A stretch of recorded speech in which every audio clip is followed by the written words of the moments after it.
So hello everyone. ये जो हम पी वाई क्यूज़ कर रहे हैं ना, उनमें ऐसे क्वेश्चंस ना जनरली तो आजकल तो नहीं आते, लेकिन अगर कभी आ गए तो इनको कैसे सॉल्व करने का एक प्रॉपर तरीका होता है और सलीका होता है, और उसको एक कुछ लिमिटेड स्टेप्स में करना होता है। ये सब चीज़ें ना आप एक प्रैक्टिस होने के बाद ही कर पाएंगे। ठीक है, तो डेफिनेटली इस क्वेश्चन को पहले ट्राई करना।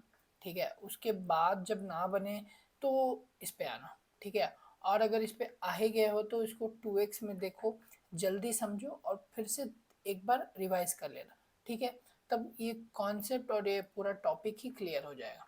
ओके, तो चलिए शुरू करते हैं।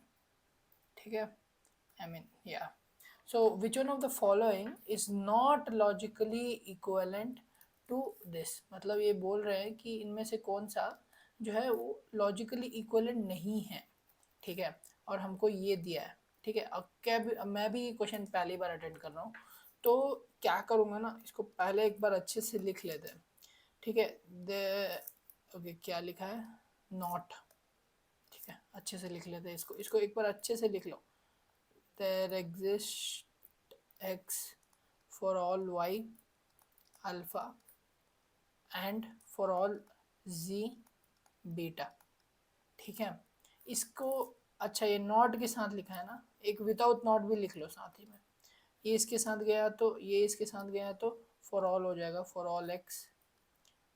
अच्छा, इस पे ना डी मॉर्गन का लॉ चलेगा। अब डी मॉर्गन का लॉ क्या होता है, ए एंड बी का अगर हम नॉट करेंगे तो इक्वलेंट होगा ये नॉट और बी नॉट के बराबर। तो लाइक वाइज अगर हम इस पे अगर वो करेंगे तो ये कुछ इस प्रकार हो जाएगा, for all y alpha not और for all z not beta, जो इसके बराबर हो जाएगा, for all there exist y of alpha और there exist z of alpha. ठीक है, I mean z of beta, z of beta, बस इतना लिख लिया। ओके, अब इसके बाद क्वेश्चंस को देखो और बस इनमें मैप करने का ट्राई करना। ठीक है, ऑप्शन ये देखो, फॉर ऑल, ओके देर मतलब फॉर ऑल एक्स है। ठीक है, पहली बात फॉर ऑल एक्स है मतलब नॉट अंदर भेज दिया है।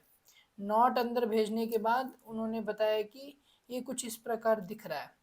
ठीक है, okay okay there exist z, okay implies for all alpha. Okay, इसको अगर हम अगर खोलेंगे तो कैसे दिखेगा ये, for all x there exist z b not implies for all y alpha. अच्छा, इसको हम इस फॉर्म में खोल के देख लेते हैं, for all x not there exist z not beta और फॉर ऑल वाई अल्फा। ठीक है, तो ये हमें कुछ इस प्रकार दिखेगा, फॉर ऑल जी बीटा और फॉर ऑल वाई अल्फा। तो ये कोई भी फॉर्म में जहाँ फॉर ऑल है उससे मैच नहीं कर रहा है। ठीक है, अब जब ये मैच नहीं करेगा ना, तो इसका मतलब ये ऑप्शन ही हमारा नॉट लॉजिकली इक्वलेंट है, मतलब ए ऑप्शन हमारा एक तो करेक्ट है। ठीक है, मल्टीपल पॉसिबिलिटीज हो सकता है, उसीलिए बाकी के ऑप्शंस भी चेक करते चलना चाहिए। ठीक है, ओके, आई होप ये दिख रहा होगा आपको। यस दिख रहा है। चलिए मैं आगे के ऑप्शंस को सॉल्व करता हूँ। ठीक है, ओके, ऑप्शन बी जो है वो है for all x for all z beta implies there exist y negative alpha. ठीक है, अब इसको इस फॉर्म में लिखेंगे तो क्या होगा, फॉर ऑल एक्स, ठीक है, negative of for all z beta. ठीक है, और there exist y negative of alpha. ठीक है, ओके, अच्छा यहाँ नेगेटिव ऑफ अल्फा होना चाहिए था, मैंने उसको लिखा नहीं है, बट वो समझ लेना, मतलब ये इधर नेगेशन आएगा एक्चुअली, मैंने लिखा नहीं है, मैं माइंड में वो कर लिया था, लेकिन ध्यान देना इधर नेगेटिव ऑफ अल्फा आएगा, मैंने लिखा नहीं इसको, ये नेगेटिव ऑफ अल्फा आएगा, यहाँ नेगेटिव ऑफ बीटा आएगा, ठीक है, वो अंदर अगर जाएगा तो, ठीक है, ओके। तो चलिए हम जो कर रहे हैं उस पर आते हैं, ठीक है।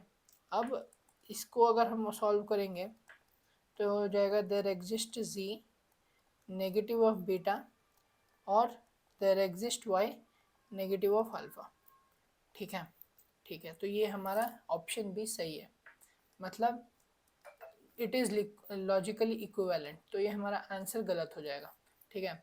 ए सही है, बी का पता नहीं, अब हम सी डी भी देख लेते हैं, ठीक है। थोड़ा और जूम आउट कर दूं मैं, एक्स्ट्रा क्वेश्चंस नहीं दिखाना चाहता हूँ, इसको थोड़ा नीचे कर दे, नेक्स्ट क्वेश्चन है।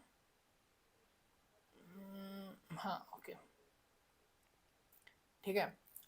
मैं सी ऑप्शन लिख देता हूँ। सी ऑप्शन क्या है, for all x for all y alpha implies there exist z negative beta, ठीक है। इसको लॉजिकली कैसे लिखो, फॉर ऑल एक्स इम्प्लीकेशन है ए इम्प्लाइज बी, याद ही होगा, नॉट ए और बी, ठीक है, ऐसे लिखते हैं। तो ये हो जाएगा देयर एग्जिस्ट, अब थोड़ा जल्दी कर रहा हूँ, there exist y of negative alpha और there exist z of negative beta, which is correct. So this option is incorrect for us, C। तो अभी तक तो सिर्फ ए ही करेक्ट हुआ है, okay. which one of the following is not one, okay, तो ये शायद ए ही हमारा करेक्ट आंसर है, ठीक है। लेकिन फिर भी मैं आपको डी ऑप्शन करके दिखा देता हूँ, जिससे आपको बेटर अंडरस्टैंड हो कॉन्सेप्ट, ठीक है। There exist z x, I mean for all x there exist y negative alpha implies there exists z negative beta, okay. तो ये फॉर ऑल एक्स, इसको अच्छे से लिख लो, for all x there exist y का नेगेशन डाल दो नेगेटिव अल्फा, और ये हो गया और there exist z negative beta, okay. तो इसको सॉल्व करो, for all x for all y